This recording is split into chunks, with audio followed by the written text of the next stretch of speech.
फरमाते हैं कि मैं ना मजदूर लेने गया, बगदाद के चौक में मजदूर बैठे होते थे, तो मेरी उन मजदूरों में से ना एक नौजवान बच्चे पे नजर पड़ी।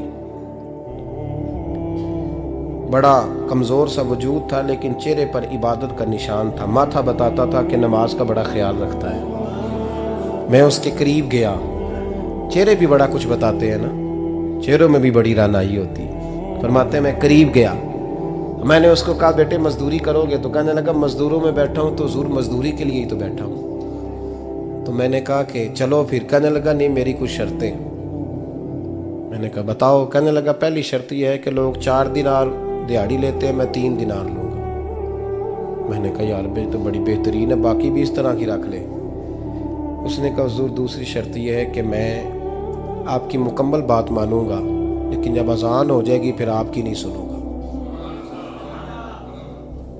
तीसरी बात उसने ये की कि हुजूर मैं आपके घर में काम करूंगा पर आपके किसी सवाल का जवाब नहीं दूंगा। कहते मैंने कहा यार तू बड़ा अजीब है, शर्तें तो मालिकों की होती हैं। कहने लगा जी बहरहाल मैं शर्तें लगा के जाता हूँ। फरमाते मैं उसे घर ले आया, काम मैंने उसको बताया, तो जो काम मजदूर सारे दिन में करता है ना उसने 2 घंटे में ही कर दिया। हमारे मजदूर सिगरेट पीने में भी तो आधा घंटा लगाते हैं, वो चाय पीने जाएं तो पौना घंटा वहां। उनको भी तो दयानतदारी करनी चाहिए कि नहीं करनी चाहिए? ने मुआहदा किया है ना जी, तो पूरा उतरना चाहिए ना। कहते 2 घंटे में। अब काम जब बंदा शुरू कराता है तो काम और निकल आता है। कहते काम मैंने उसको और बता दिया, वो करने लगा। उसने मिट्टी निकाल के रखी थी बाहर रास्ते में, तो अजान हो गई जोर की। उसने वहीं कुदाल छोड़ी कही और चलने लगा। तो मेरा बेटा कहने लगा इसको जरा बराबर कर दो। कहने लगे चुप कर जा, तेरे बाप से बात हुई थी, जब अजान होती है तो मैं किसी और की नहीं सुनता, सिर्फ अल्लाह रसूल की सुनता हूँ। कहते मस्जिद चला गया, नमाज पढ़ के आया तो दोपहर का वक्त था। मेरी बीबी कहने लगी इसको को खाना खा ले। कहते हमने कहा खाना खा लो, तो कहने लगा मैंने रोज़ा रखा हुआ, रमज़ान भी नहीं था, नफली रोज़ा रखा हुआ।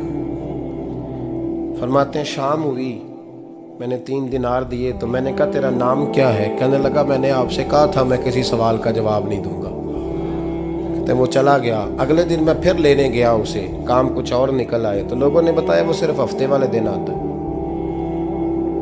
मैंने कहा क्यों? कहने लगे जी वो कहता है मेरा हफ्ते का खर्चा 3 दिनार है, जब 3 दिनार कमा लेता हूँ तो बाकी सारा टाइम अल्लाह रसूल की जिक्र में गुजार दिया करता हूँ।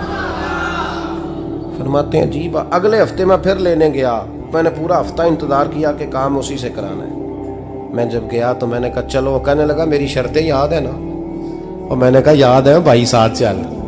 फरमाते हैं काम कराया, 2-3 हफ्ते वो आता रहा। एक हफ्ते में गया तो लोगों ने कहा हुजूर आज नहीं आया। क्यों? कहने लगे बीमार हो गए। कहाँ घर है? कहने लगे बगदाद के कब्रिस्तान के पीछे जो कच्ची आबादी है उसमें रहता है। फरमाते मैं गया, दरवाजे पे दस्तक दी तो कहने लगा हुजूर आप हैं? दरवाज़ा खोला है, आ जाइए। फरमाते मैं अंदर गया तो मैंने कहा तुम्हें कैसे पता चला मैं आया हूँ? कहने लगा हुजूर अल्लाह वाले हो, आप नहीं आना था, वरना अमीर तो गरीबों का पता लेने कोई नहीं आते। कहते मैं करीब गया तो कहने लगा मैं आपका इंतज़ार कर रहा था, तेज़ बुखार है, तप रहा। जेब से कुछ पैसे निकाले, कहने लगा ये पैसे रख लें। एक अंगूठी निकाली, कहने लगा हुजूर आज रात को मेरा इंतकाल हो जाएगा, इन पैसों का कफन खरीद के सुबह जनाजा पढ़ के मुझे दफन कर देना, और जब दफन करो तो ये अंगूठी लेके असर के बाद हारून रशीद के पास जाना। आप उसे कहना मैंने मिलना है पर वो आपको टाइम नहीं देगा। आप उसको आवाज़ दीजिएगा कि तेरी एक अमानत है मेरे पास, फिर वो आपसे मिलेगा तो अंगूठी दे दें, फिर आप मेरी तरफ से फारिग हैं। हज़रत फरमाने लगे तेरा नाम? और कहने लगा हुजूर वक़्त थोड़ा है, आज रात मैंने जाना है, बड़ी लंबी माफ़ी मांगनी है रब करीम से, अगर मुनासिब समझे तो मुझे अपने रब से तन्हाई कर दे दें। फरमाते हैं मैं आ गया पर उसकी बातों ने मुझे सारी रात सोने नहीं दिया। फरमाते हैं सुबह बड़ी मुश्किल से सूरज निकला, मैं गया दरवाजे पे हाथ रखा तो दरवाज़ा खुला हुआ था। अंदर दाखिल हुआ तो खुशबुएं मेरा इस्तकबाल कर रही थी। जब चेहरे से कपड़ा हटाया तो उसका तो इंतकाल हो चुका। इंतकाल हो चुका है, ऐसे है जैसे किसी का दीदार करके सोया।